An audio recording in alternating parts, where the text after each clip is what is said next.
Assalamu alaikum everyone, welcome back to my channel. তো আগের পর্ব পর্যন্ত আমরা সাধারণত লিস্ট এবং ক্রিয়েটটা দেখাইছি। তো আজকে আমরা যেটা দেখব সেটা হচ্ছে এডিট কেমনে করব সেটা।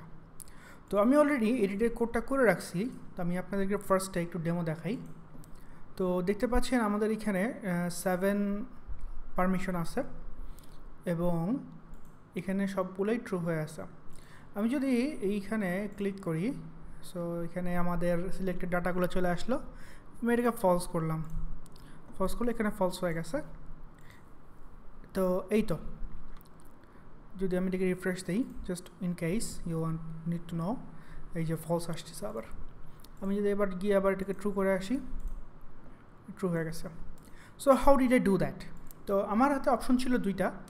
একটা হচ্ছে হয় আপনাদেরকে করে করে দেখানো, এটা আসলে অনেক টাইম লাগতো, প্রায় আমি কয়েক ঘন্টা ধরে করছি। তো আরেকটা হচ্ছে আপনাদেরকে এখন দেখানো, আমি এখন দেখানোটা প্রেফার করতেছি। তো first of everything, if you can see there should be a link. First let's go to this link. How can we go that? First we need to go to অ্যাপ.js, এবং আপনারা জানেন আমি এখানে লিঙ্কের একটা অ্যারে বানায় রাখছি। তো এখানে দেখতেই পাচ্ছেন লিঙ্ক পারমিশন এডিট, এবং এখানে অন্যান্য যে কোডগুলো সেখানে চলে আসছে। এগুলো আমরা অলরেডি দেখছি কিন্তু আগেই, তাই না? বাট ইটস আ লিঙ্ক, এবং আমি যেহেতু এটা রুটে দেখাবো না, সো আমি এখানে ইজ রুট মেনু ফলস করছি। কেন এটা ট্রু ফলস করছি এটা আগের ভিডিওতে দেখাইছি আমি। সো যদি ট্রু হয় তাহলে রুট মেনু দেখাবো, নাহলে ফলস দেখাবো। এই যে এখানে দেখেন করা আছে জিনিসটা। কই করছিলাম? আচ্ছা, উপরে দেখাইছিলাম মনে হয়। আচ্ছা, এই যে ওকে, হোয়াটস নেক্সট? নেক্সট হচ্ছে যে কম্পোনেন্টটাতে যাই। সো কম্পোনেন্টটাতে যদি আমরা আসি, আমরা দেখতে পাচ্ছি এখানে আগের মতোই হিস্ট্রি, ডিসপ্যাচ।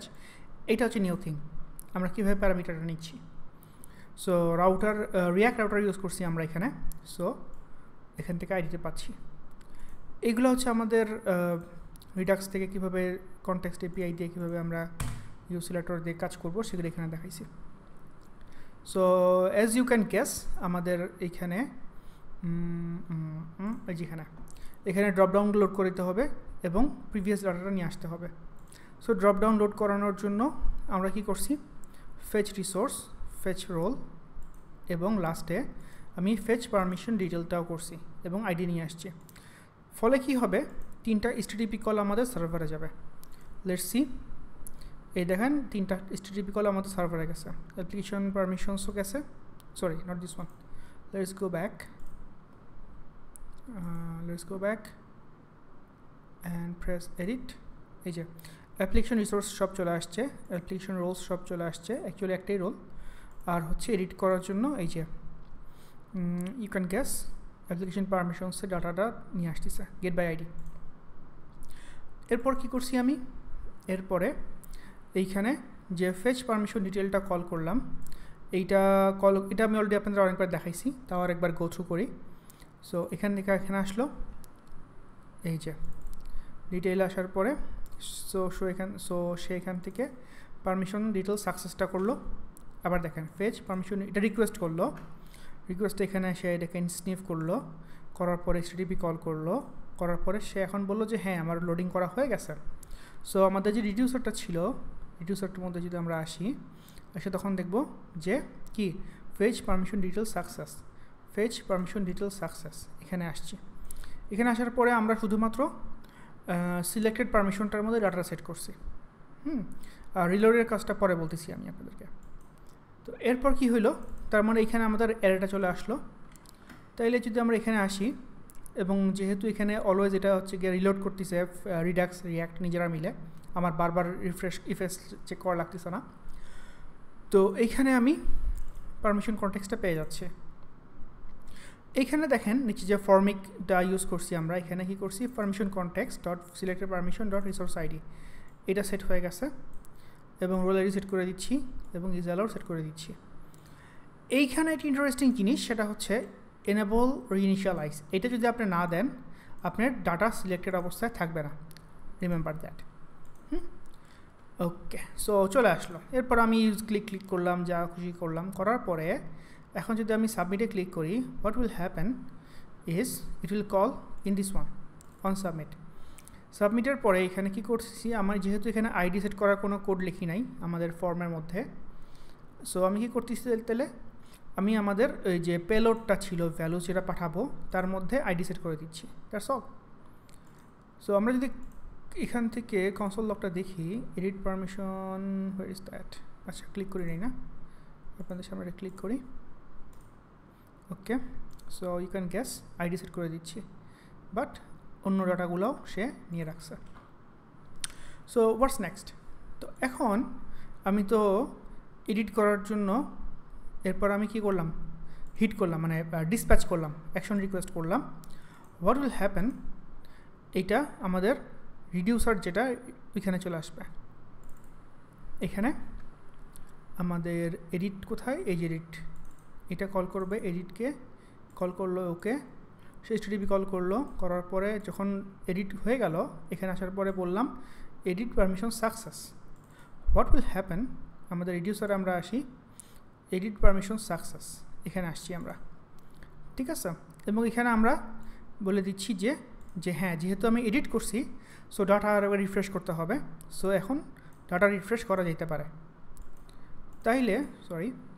তাহলে আমাদের কোডে যদি আমরা আসি, দেখেন কি করছি আমি এখানে, আমাদের এইখানে ডিসপ্যাচ করেই কিন্তু আমি পারমিশন লিস্টে চলে গেছি, কারণ রাউটিংয়ের কাজটা আমি এখানে করছি।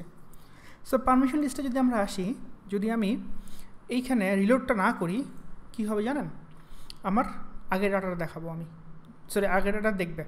সো আমি যেহেতু নতুনভাবে আবার এই এই লিস্টটাকে রিফ্রেশ করতে চাচ্ছি, so we should wait for any change for this property. So যখনই রিডাক্সের মধ্যে এই প্রপার্টিটা চেঞ্জ হবে সাথে সাথে ইউজ এফেক্টটা কল হবে, ঠিক আছে। সো ইউজ এফেক্টের মজাটাই এখানে, যখনই কোনো রিডাক্সের স্টোরের কোনো ভেরিয়েবল চেঞ্জ হবে সাথে সাথে সেইটাকে কল দেবে। বাট এখানে যদি প্রতিবার কল হয়, সে প্রতিবার HTTP রিকোয়েস্ট করবে। সো হোয়াট আই ডিড, আমি এখানে একটা ইফ এলস লজিক লিখছি, যদি ডাটা না থাকে, যদি রিলোড করতে বলে তা রিলোড করো। সো রিলোড করার পরে কী হবে দেখেন, আমার এটাকে ফলস করতে হবে কোথাও, তাই না। সো ফলস করার জন্য আমি চলে আসছি এখানে। সো পারমিশন, যে ফেচ পারমিশন সাকসেস, এটাকে ফলস করে দিছি। ফলস করলে এখানে আবার যখন চেঞ্জ হবে, এখানে আবার আসার পরে সে দেখবে এটা ফলস, তার মানে এখানে ঢুকবে না, আর লেংথ অলরেডি 0-র চেয়ে বেশি আছে, সে আর এটাকে কল করবে না। যদি এটা না হইতো, হোয়াট উইল হ্যাপেন, আমি যতবার আমি এডিট থেকে ব্যাকে আসতাম, আমার একটা করে HTTP কল হইতো। দেখেন HTTP কল কিন্তু হয় নাই, দেখতে পাচ্ছেন সবাই, HTTP কল কিন্তু হয় নাই। বাট আমি যদি এখানে এই লজিকটা না দিতাম, সেই HTTP কল হইতো। দেখাই আপনাদেরকে, Ctrl+C, Ctrl+V, আর এটাও আমি just for the sake of simplicity সরাই দিই। Okay, so let's go here, clean this up, go back. এই দেখেন আবার কল হয়েছে, বাট হুদাই মানে সার্ভারে এক্সট্রিম লোড দেওয়া দরকার নাই, তাই না। এই তো, সো অপটিমাইজড কোডিং হালকা। হোয়াটস নেক্সট হচ্ছে আমাদের সার্ভারে যাওয়া। সার্ভারে যদি আমরা যাই, সার্ভার অ্যাকচুয়ালি আমি অটো জেনারেটেড করে ইউজ করছি। আমাদের এখানে কি না, এখানে নাই। আমাদের যদি সার্ভারে যাই, auth application controllers, application permission controller, এই যে এখানে আমি অলরেডি আমাদের যারা .NET-এ কাজ করি তার রাইট ক্লিক করে আমরা যখন কন্ট্রোলার অ্যাড করতে যাই, অটো জেনারেট করার ওয়ে আছে। এটা হচ্ছে সেটা, এখানে আমি সামান্যতম চেঞ্জও করি নাই। সো কী হবে, যখন আমি এখন এডিটে ক্লিক করব, আমাদের সার্ভারে একটা পুট রিকোয়েস্ট যাবে, আপডেট করবে। আপডেট করার পরে যখন আমি আবার রাউটিং চেঞ্জ করে আমাদের হোয়ার ইজ দ্যাট, এই তো, সো আমাদের পারমিশন লিস্টে চলে আসবো। আসার পরে আবার দেখব যে রিলোড করো, রিলোডটা আবার কল করবে সে। শুধুমাত্র তখনই কল করবে যখন এইটা রিলোডের ভেরিয়েবলটা থাকবে। এটা কোথা থেকে পাচ্ছি আমরা, এইবার আসেন, এটা পাচ্ছি আমরা আমাদের শুড রিলোড থেকে। সো এই তো, এটা আসলে মানে যে সফটওয়্যার ডিজাইনার যারা আমরা যখন কাজ করব আমাদের কীভাবে ডিজাইন করতে হবে জিনিসটা, এই তো। I hope it will help you ইনশাআল্লাহ। Thanks for watching. আসসালামু আলাইকুম রহমতুল্লাহ। আর এই কোড পুরোটা আমাদের গিটহাবে অলরেডি আছে, আমি জাস্ট আপনাদের দেখাই দিচ্ছি। ওকে, আপনারা দেখতে পাচ্ছেন আমি এই যে রিয়াক্ট রিডাক্স এসপিনেট কোর আর বিএসসি এখানে আসছি। ব্রাঞ্চ হচ্ছে ফিচার 02, এটা পরে আমি মাস্টারে মার্চ করব, বাট এখন যদি কেউ দেখতে চান আর কি। এখানে আমাদের ক্লায়েন্ট সাইডে যাই, ক্লায়েন্ট সাইডে গিয়ে আমরা যদি এপিআইতে যাই, সরি অ্যাপে যাই, অ্যাপে কিন্তু এই যে যেটা দেখাইলাম মাত্র আমাদের লিঙ্ক পারমিশন এডিটের কোডটা অলরেডি আছে, এবং পারমিশন এডিটের যে কম্পোনেন্ট সেটাও এখানে অলরেডি আছে। সো আপনারা এখান থেকে ইচ্ছা করলে গো থ্রু করতে পারবেন। জাস্ট দেখাই দিচ্ছি post, sorry not post, sorry এটা হচ্ছে পারমিশন, ইয়েপ দিস ওয়ান, এই যে পারমিশন এডিট, এটা মাত্র আমরা করছি, ঠিক আছে। So that's all, thank you, আসসালামু আলাইকুম রহমতুল্লাহ।